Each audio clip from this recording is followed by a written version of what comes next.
Good morning, everyone. Today, our topic is white collar crime. Not every crime is violent or requires a gun.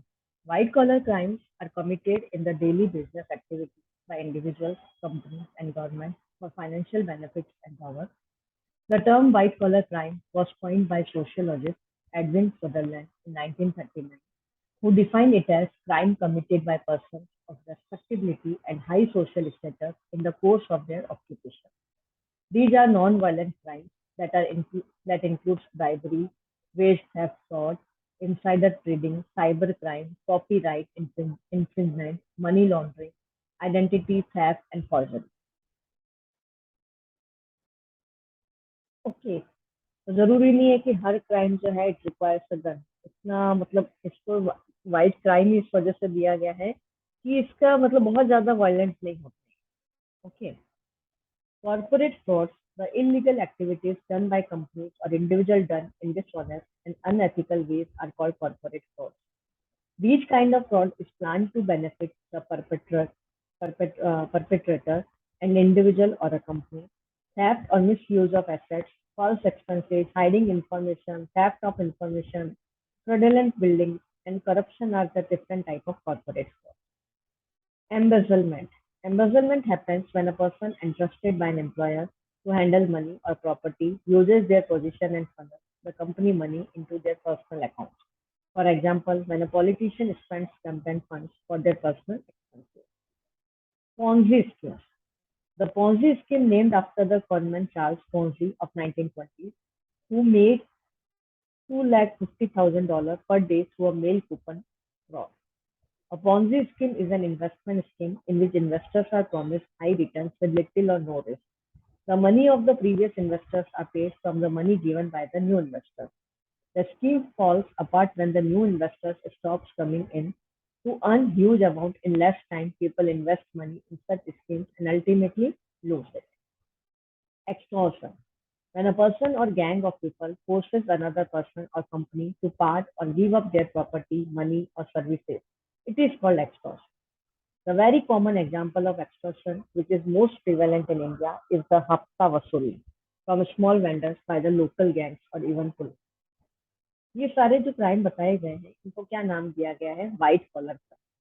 Okay, जो corporate fund fraud है, embezzlement है, Ponzi scheme, extortion, इसी तरीके से bankruptcy fraud. When a person or company files for bankruptcy declaring that they can no longer pay the heavy debt that they have due to the heavy losses, but hide some of their properties, the creditors can receive a portion of only the non-essential assets of the company. This declaration of bankruptcy is at the cost of the creditors, and if the filers have hidden the assets, then it is called fraud. Then insider trading. The illegal practice of trading of the stock exchange to one's own advantage, having an access to confidential information, is called insider trading. An insider is a person who may own an organization or the employee of that organization, which makes vital information available to them. If this information is used for their own advantage, then it becomes unfair for the investors who do not have access to the information. Hence, in some countries, insider trading is considered illegal. The rules regarding insider trading vary from country to country. Then money laundering.